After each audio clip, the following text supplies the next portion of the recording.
Baik, kali ini kita akan membicarakan tentang cara menentukan jumlah kation atau jumlah ion positif dan jumlah anion atau jumlah ion negatif pada suatu larutan elektrolit.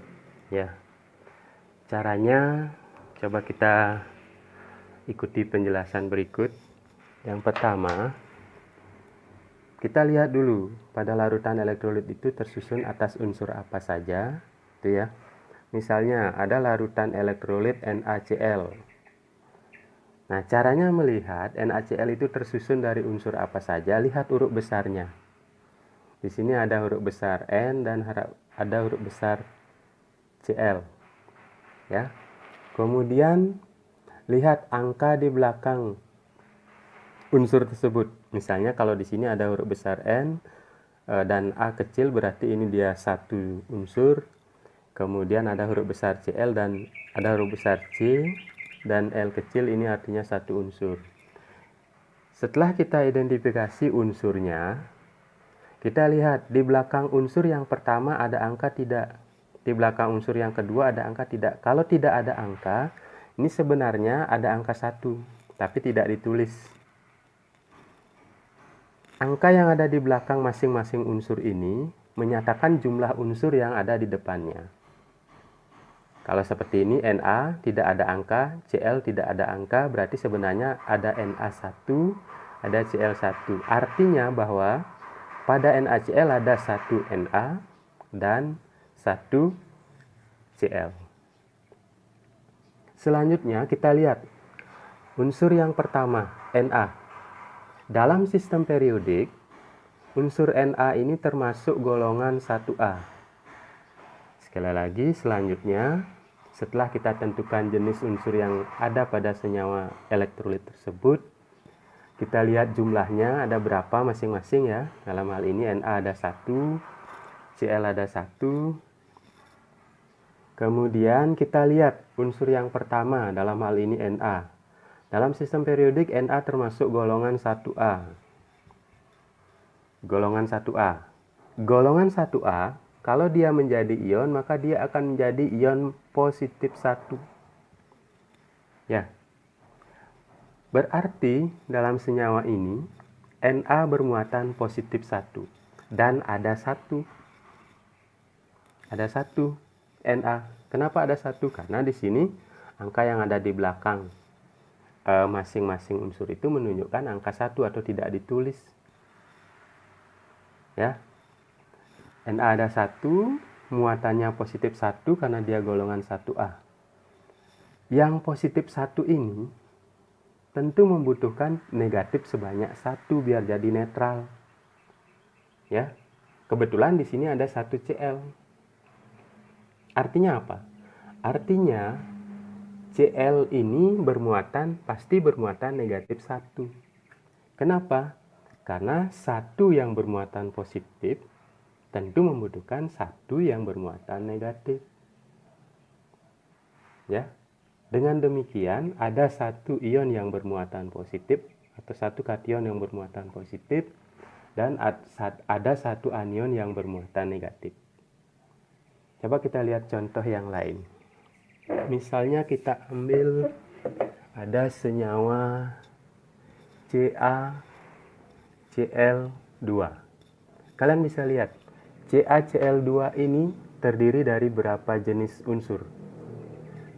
Caranya sederhana, kita lihat huruf besarnya. Ada C, huruf besar C pada Ca, ada huruf besar C pada Cl. Berarti senyawa ini terdiri dari 2 unsur, yaitu unsur Ca dan unsur Cl. Di belakang unsur Ca tidak ada angka. Berarti sebenarnya di sini adalah angka 1, anak-anak. Di belakang Cl ada angka 2. Jadi, pada senyawa ini ada 1 Ca, ada 1 kalsium, dan ada Cl sebanyak 2. Berarti dalam senyawa ini ada 1 Ca dan ada 2 Cl.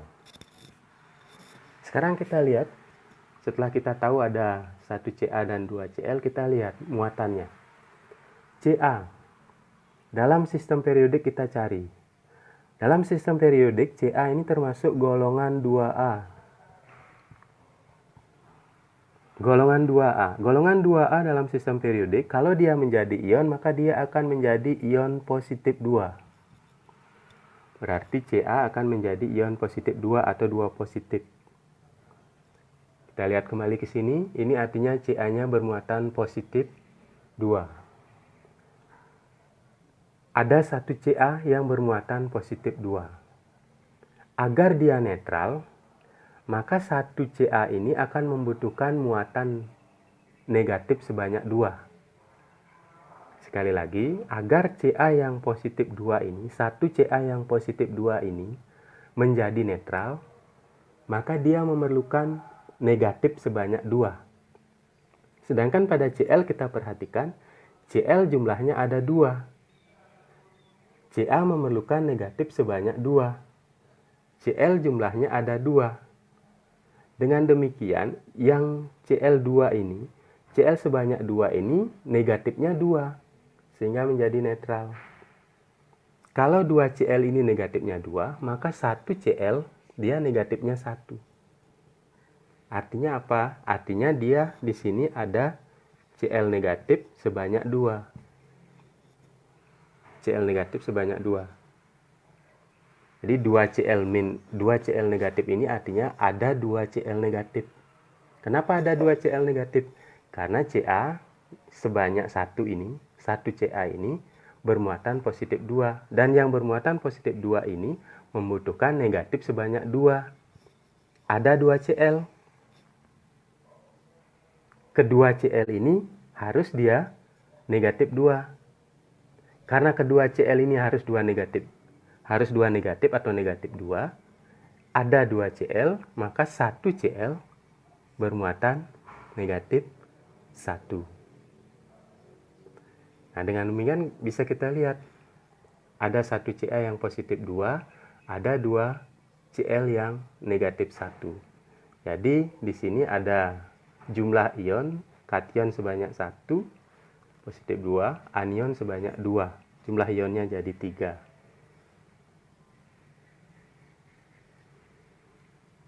Contoh yang lain. Kita lihat contoh yang lain.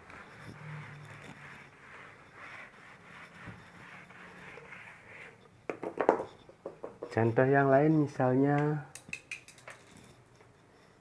ada senyawa yang bernama CaO. Itu misalnya, ya. CaO. CaO ini terdiri dari berapa unsur? Ada satu huruf besar C dan satu huruf besar O. Berarti dia terdiri dari 2 unsur, yaitu unsur Ca dan unsur O. Ada berapa angka di belakang Ca? Tidak ditulis, berarti sebenarnya ada angka 1. Ada berapa angka di belakang O? Tidak ditulis, berarti sebenarnya ada angka 1. Ini sebenarnya, kalau kita uraikan, ada 1 Ca dan ada 1 O. Kembali kita lihat, Ca dalam sistem periodik unsur. Ini termasuk golongan 2A. Golongan 2A, ini kalau menjadi ion, dia akan menjadi ion positif 2. Jadi bisa kita lihat di sini, 1 Ca ini bermuatan positif 2. Yang positif 2 ini, memerlukan 2 negatif. Sementara ada 1 O.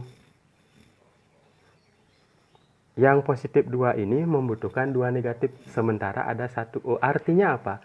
Yang 1 ini pasti bermuatan negatif 2. Beda dengan Cl tadi. Kalau tadi Cl, Ca-nya positif 2. Ya, kalau tadi Cl, Ca-nya positif 2, ada 2 Cl. Positif 2 ini memerlukan 2 negatif. 2 negatif itu harus diberikan oleh 2 Cl. Sehingga 1 Cl dia bermuatan 1 negatif. Kenapa harus bermuatan 1 negatif? Karena 2 Cl itu harus bermuatan negatif 2 semua. Contoh yang lain.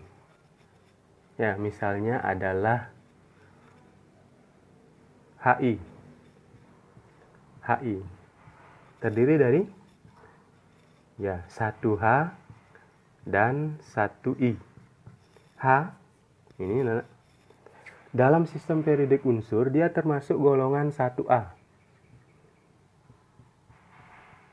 Ini hanya termasuk golongan 1A. Artinya apa? Kalau H menjadi ion, maka dia akan menjadi ion positif 1. H positif 1. Ada 1H positif 1.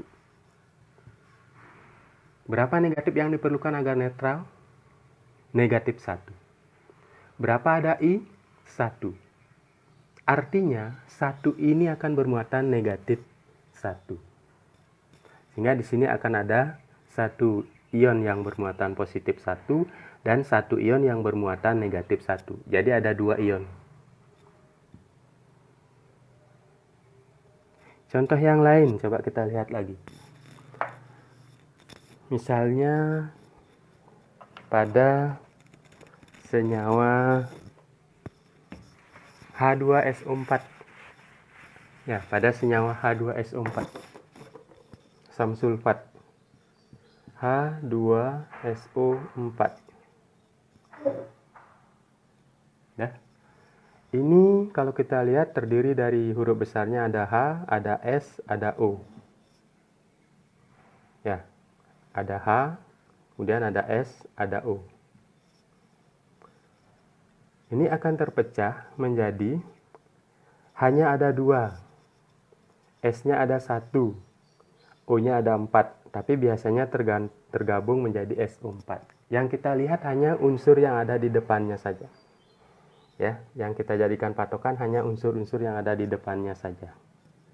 Seperti ini. Termasuk juga ini. Ya. Kalau H2SO4 terdiri dari 2H unsur yang di depannya dan SO4 yang di belakang. Dalam sistem periodik kembali, H itu termasuk golongan 1H. 1A maksudnya. Golongan 1A kalau dia menjadi ion maka dia akan membentuk ion positif 1. H kalau dia jadi ion akan membentuk H positif 1. H2SO4. Di sini ada H. Ada berapa? 2. Kita tahu H itu termasuk golongan 1A. Golongan 1A. Artinya kalau H jadi ion, dia akan membentuk ion H positif 1. 2H ini berarti ada 2H positif 1.